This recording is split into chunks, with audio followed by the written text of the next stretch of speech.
Barbados has the strongest passport in the entire Caribbean region. Many seek to leave their home countries with many natural resources for better. The better that Barbados has to offer on this island of 166 square miles. Barbadian nationals can travel to 163 countries without having to get a visa. The strength of the Barbados passport lies at the feet of local policymakers, but also within the Immigration Department of Barbados.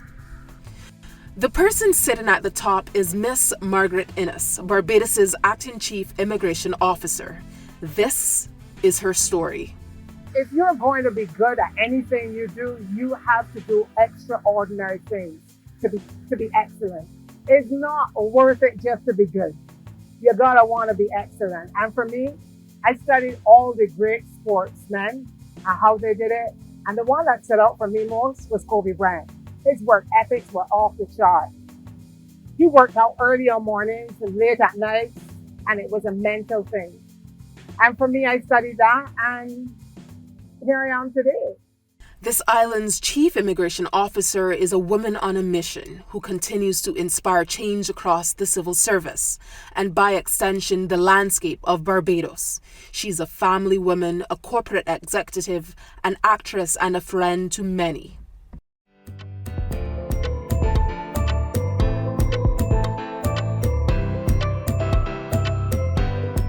It's the 10th of September 1979.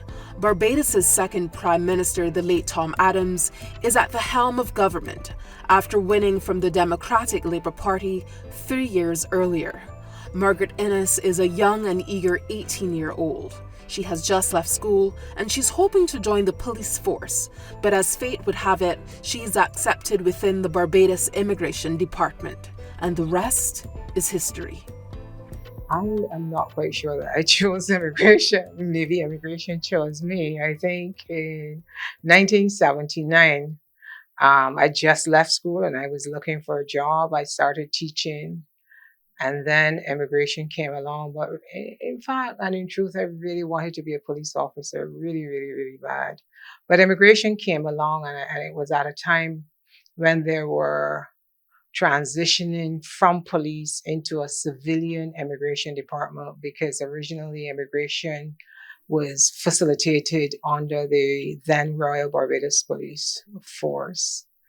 And so that's how my 44 years as an immigration officer started in 1979, 10th of September. When we first started, it was then Inspector Herman Fields, and it was at Cyril, what was then Cyril Airport, before we transitioned. I think it was in 1980 then to the Grantley Adams International Airport, and then the first chief immigration officer was a gentleman called Kenrick Hudson.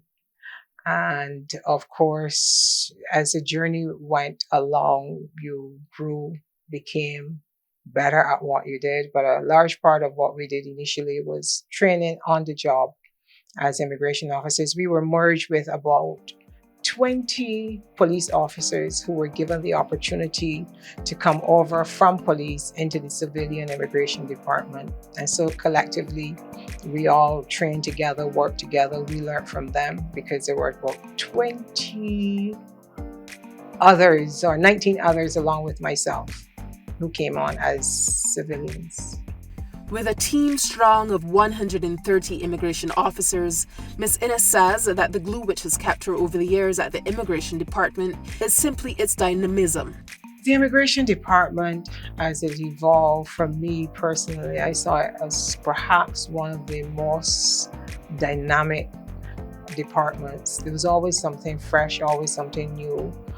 We are at 3 ports, and you have a headquarters. The ports deal primarily with border protection, We play an integral role in national security as well as the facilitation of services. We were the pioneers because it was new, but you had those who were before us and they always had stories. And these stories made the job interesting. You were always willing to learn something. And it also presented the opportunity for you as a young officer to be involved in interviewing persons and learning different techniques. And generally speaking, you wanted to see the country grow and you wanted to grow with it and you wanted to play a role. So for me, that's what kept me really. Ms. Innes has a learned grasp of what it takes to be an effective immigration officer. She speaks to the knowledge that one must have regarding policy, procedure, and best practices. To be a winning immigration officer, when I say winning, I mean to give it your best shot. It is important to have some form of empathy. It's important to be able to understand persons, to be an active listener, to be willing to participate, to be sensitive to what's happening around you while still being alert of what may be a threat to the country. It was also important that you're well-read and had a good understanding of the legislation governing the Immigration Department, because we basically are governed by legislation and policy and practices. So, I had an interest in all. Over the years, the vision of the Immigration Department of Barbados has changed. But what has remained is the department's focus on following sound legislation, which includes laws such as the Immigration Act, the Citizenship Act, the Free Movement Act, and the general guides within the Constitution of Barbados.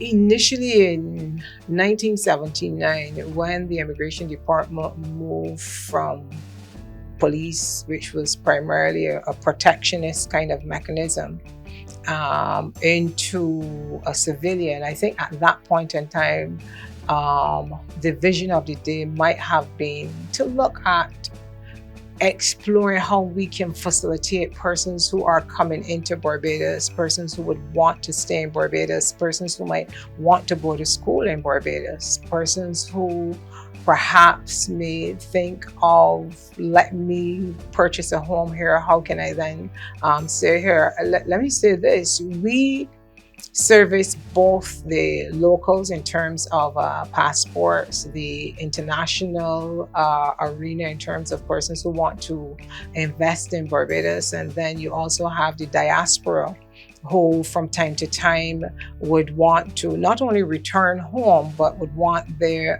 immediate family members to return home, and they may apply for status. You also have the regional community under the revised Treaty of Chaguaramas that we have to make provision for and facilitate under the Free Movement Act. And so the legislation from 1979 ranged from the Immigration Act Cap 190, the Citizenship Act 186. You also have now the Free Movement Act, and of course you have our Constitution. Those are all bits of legislation that governs how we do what we do. The digital transformation which has taken place and continues to take place remains within the heart of the chief. She's most proud of the cyber evolution of the department, which continues to take the Caribbean by storm. 4 years ago, on July 18, 2020, at the height of the COVID-19 pandemic, Barbados took the lead in fully processing applications online through its Welcome Stamp program. Margaret Innes was one of the thought leaders who initiated the design of the application. One of the proudest moments for me, and I would say as chief, is really and truly look at the transitioning of the Immigration Department in terms of using technology. It's absolutely fascinating, particularly coming out of the pandemic. And you know that if you're going to emerge having no natural resources, you have to emerge as a strong department who can compete in the 21st century. With that, we have technology. The first ever bit of technology in terms of processing applications online from beginning to end was the Barbados Welcome Stamp. And that started in 2020, the 18th of July 2020. I played a major role along with two other persons in the design of the actual remote app and then the operationalization of the Barbados Welcome Stamp unit, which we positioned at the airport itself. That was a proud moment. That was a moment when remote work was something that you hardly heard anything about. And it sparked a lot of interest. And we had quite a few people then not only showing interest, but coming here to Barbados to work under the Welcome Stamp. And it was a great moment because we started it from beginning to end, and we did it within, I think it was perhaps within 10 days, less than 2 weeks we had to make it work, and it worked. Walking into the immigration department, we see firsthand that you're well respected amongst the staff that you have here working with you and for you. How do you ensure that you continue to serve those you're leading effectively and efficiently? People, there are our natural resources. And if you show people that you care, and you ought to, they must always, as a leader, have some sense of empathy. That's important. When people come to work, it's not just to do what they're paid to do, but there is a methodology in doing that. And if you connect with a person at the heart, then you're likely to get the best from them because they fully understand that you care. So for me, I want to know about you, how you are doing today. I want to know if your children are okay. I want to know if your parents are okay. So I spend majority of my morning really saying, hi, what's up? How you doing? In some cases, if you need prayer, that's what I'm here for. If you need coaching, that's what I'm here for. You can only give me your best if I show you that you are valued. And in giving my best to you, I'm teaching you that that's what you need to do, or that's what you are here for. And it is not necessarily just centered around work. I have to show you that you are valued. And for me, I'm big on appreciation. I'm big on having a conversation. I want you to be a part of the whole. But sometimes you might not know how to, and I need to show you. And I can only do that if I'm having a conversation with you. Not everybody has a home that they're feel comfortable, and sometimes you're miserable at home. I want you to come to work, and I want you to have joy at work, and I want you to take that joy back into the home so that the next day or whenever you have to report for duty, that you feel like coming because your energy in terms of feeling happy and being able to give back to your family, that you're going to get that at work. And that's just how I feel about it. And then you'll do anything to make sure that you maintain that joy because it's yours to maintain. The development of a child depends strongly on how they were raised. Margaret credits the continuous support of her father and stepfather to her overall growth and development as a pioneer. She has memories where her father called her Black Beauty and instilled in her the belief that anything is truly possible with hard and smart work. I had a dad and a stepfather, and to me, they were one of the same. They believed in me.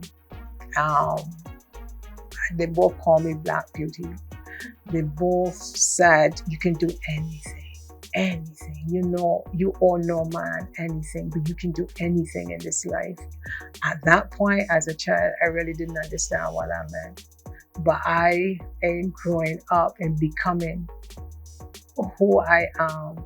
That is the strength I took from those words. I can do anything. And if you tell me I can, I'll show you I can. It means the world to Miss Innes to lead the charge where international trade policy and sustainability is of relevance. She reflects on the time spent while studying at the University of the West Indies for her master's in international trade policy. She's also excited about the future of the Immigration Department and its digital transformation. I did a master's in international trade policy, and my eyes opened then in terms of the critical role of the immigration department in the marriage between migration, trade, and development. I think we are central to that. Everybody coming through a port of entry in Barbados must come through immigration. Persons wanting to extend their stay in Barbados must deal with the immigration department. So for me, I thought that we needed to basically have timelines that we can deliver in. You submit an application, you submit a query, we should be able to deliver within the established timelines. And so far, we've been able to do that. And we've not yet hit the pinnacle of technology in terms of processing all services online. So you can imagine that if we are here now, I'm excited about when we go online for every single application, what it's going to be like. We're going to be a human machine that can deliver in a timeline like never before. What does that do for Barbados? It says to the rest of the world that we are being competitive and that the immigration department, which is so critical to the rest of trade, that we have a system that works, whether we say yes or no, that you're going to get an answer in a specific timeline and that you're not wasting your time. It's factual that Barbados has one of the strongest passports within the Caribbean. Mm-hmm. For those watching on for this particular documentary on your life as Chief of Immigration, what does this really mean for Barbados to have one of the strongest passports in the region? Not only in the region, we're number one in the region, but we range between number 22 and number 25 worldwide in terms of our passports. Security is huge for us in terms of our passport. So our passports, we now have a new kind of cultural passport. We got that last year, and we wanted to be competitive with that. So within that passport of itself, you will see things, cultural things like the Pelican, the Parliament Building. You will see the Morgan Lewis Mill, Kensington Oval, the statue of Sir Garfield Sobers, Bathsheba, the Green Monkey, Farley Hill Park, a number of our cultural components you'll find within that passport. But the question begs is how important it is for us. You realize that the Barbadian passport allows us to go a number of places without having to get a visa. We want to retain that. So we do just about everything we can to maintain the image of the passport so that Barbadians can travel without necessarily having to get a visa to go most places, as it is right now. Equipping Barbadian immigration officers to operate at optimum levels requires intense training, and the chief is all for it.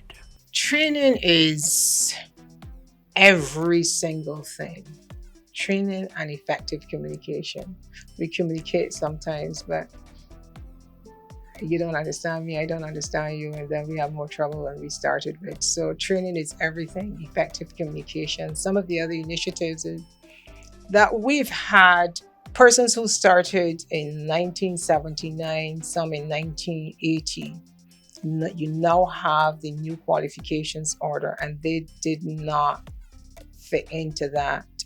So a number of those persons, they've gone home because there was really no room for upward mobility, and we've lost institutional knowledge. In losing that institutional knowledge, you find then that you're going to step down 2 or 3 or 4 pegs. So we were forced to look at a way of maintaining the institutional knowledge so that we can keep progressing. And we, last year, October 26, we started something called the Barbados Immigration Institutional Knowledge Clinic. It's a clinic, and we had middle managers being trained to take over. That was a resounding success, preparing persons to take over at a higher level of management, and basically how to do what you do and how to do it the best way that you can. That was one initiative. And again, like I said, we had change management. The number of changes that we were having, we needed to have a change management consultant, and we had one such change management consultant who came in, Bridget, Lois, and we were able to prepare persons for training. Because when you throw things at people and say, this is what we need to do without preparing them mentally, that's when you're going to get resistance. So if we're going to get buy-in, we had to get buy-in in terms of change management. And that's something certainly that we did. Every story has a breaking point, a climax. The year is 2006, and Miss Innes is still a master's university student. Despite being relatively healthy, she's faced with a diagnosis of breast cancer. But not even that diagnosis has stopped her from reaching the heights of success. I was determined to complete my studies, which I did in the same year as my operation. And I can say to anybody, I adjusted my diet, cut out red meat, use a lot of vegetables, and I refuse, absolutely refuse to listen to anybody saying Kadir or I'm sorry that this happened. It happened. It's important for me to get up and get moving again. During that time, I watched a lot of comedies. I just tried to be as cool and laugh as much as I can. And then I was on my way to recovery. I didn't take too much time off from work. I quickly returned to work and continued life. I am a 17-year cancer survivor, and I'm on top of the world for me. What?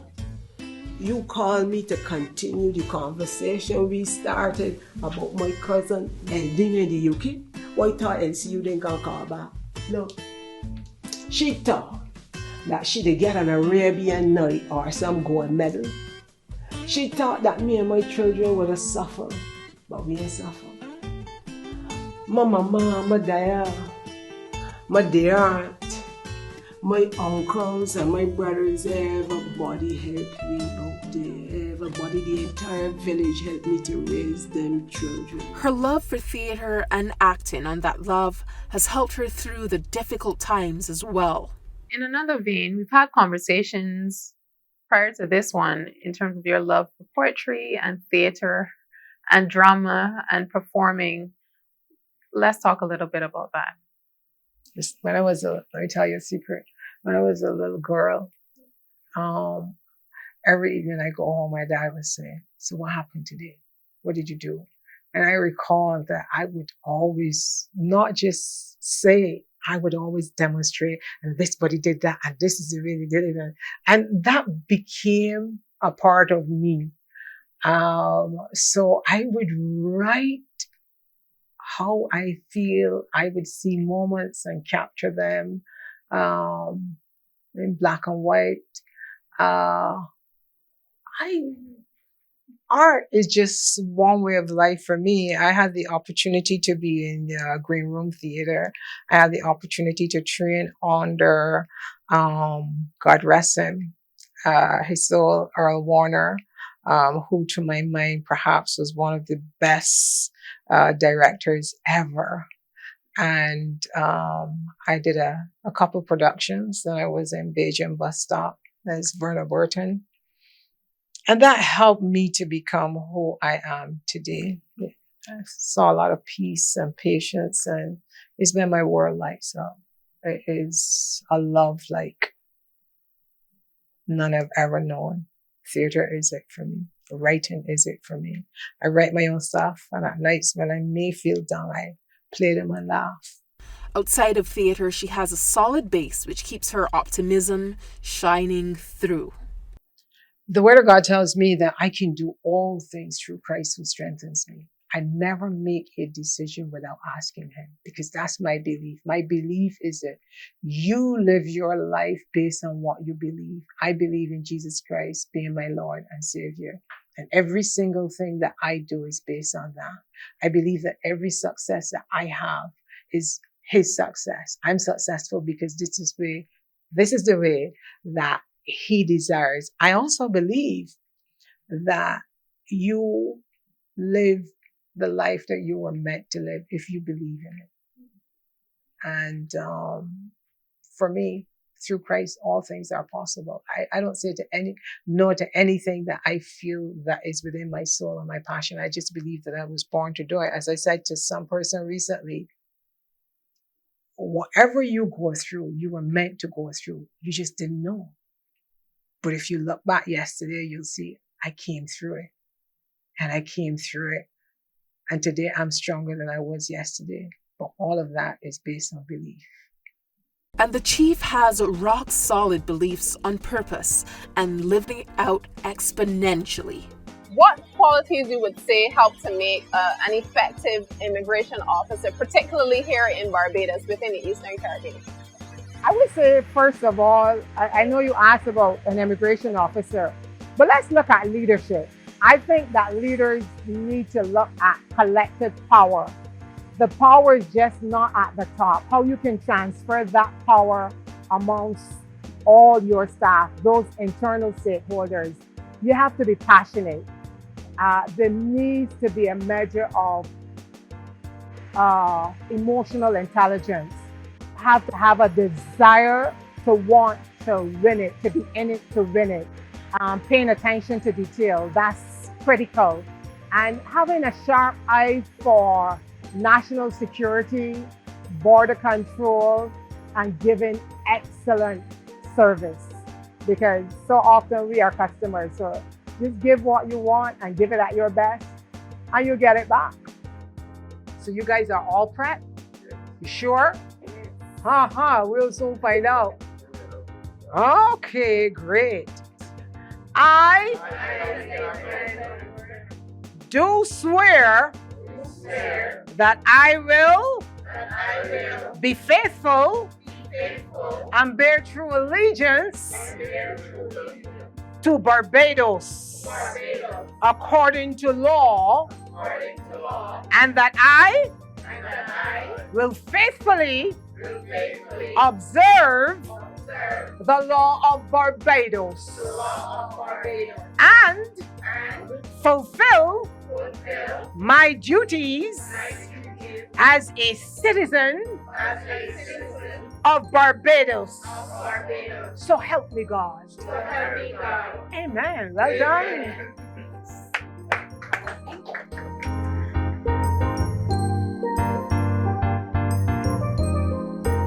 Can you also speak to how you view your staff here within the Immigration Department, those who are working with and for you? I have the most amazing staff. To my mind, we are family. Every family will have differences, but I think collectively, collective power is that they get the opportunity to say how they feel about things respectively so, and they get the opportunity basically to put their views in terms of resolutions. A lot of them are technologically based, and they offer, they don't just come with a problem, they come with a solution. And that makes the job a lot easier. I think sometime a couple of days ago, I said, I can't use everything that my staff would recommend because it might not be a now moment. From an infrastructure perspective, we might not be ready. But a lot of the ideas that they come with are great ideas. The achievements in the Barbados Immigration Department would not have been possible without them. They are the greatest. And if I could sing, I'd sing the song, Simply the Best, because they are. And keeping on the topic of staffing, on looking at work ethics, are there any leaders that you look up to who inspire you in terms of the ethics that you do have in place and live by here within immigration? Yeah, I think over the years, some of the things that I saw, the Civilian Immigration Department started under the then Tom Adams administration. One of the things that I noticed in my young days is that he had his hands on the pulse. He was visible. If he had to write on a file, you would see him expressing himself, and you would see the application of law. And I don't think it mattered what time of the day of the week it was. He would call and make queries, and I was impressed by that. Equally, I've been impressed with the fact that our own Prime Minister now believes in a conversation and seems to be always out there and getting things done. I've always been impressed by that type of work ethic, and I knew that I had to work long hours. I knew I had to work harder if we were going to get where we want to be, because we have a vision. And that's something that I try to pass on to staff. If you're going to be the best at what you are doing, you have to apply yourself. And sometimes you have to drive yourself and pay attention to detail in order to become the best that you can be and to give the best, which is already within you. And as the world's newest republic, Barbados has what it takes to be the best and most effective immigration department globally. Barbados is a new republic. The immigration department, we're going to fit in however we're required to fit in to that new vision. And we ultimately want to be the best immigration department globally. And so with that, we've made up in our minds, or so part of our methodology really and truly is to adapt and adjust accordingly. And there are a number of things that will happen that we want to prepare ourselves so that we can facilitate. For example, there were some things that were barriers. For example, it was the police certificate of character, that any place that you may have lived since age 16, if you're going to come here then to work or to apply for any status, you had to get a police certificate of character from those places. And that was a barrier. It was a hindrance. That a policy decision came down, that was removed. A number of other things were, that I really can't mention, but a number of other things were removed to make it easier for us to have our security checks and also to facilitate the processing of applications. So digital transformation, I should say, is one way that we are going to play catch up. And within the next year or so, we should have all of our applications online. So as a republic, we are looking to be one of the most competitive countries ever from an immigration perspective. While the road has not always been easy for her during her very successful career, the acting chief believes she's lived up to her purpose.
This has been Border Business, the story of former Acting Chief Immigration Officer of the Barbados Immigration Department, Miss Margaret Ennis. On behalf of my producer Kevin Boyne and I'm Miss Ron Robinson. Until next time.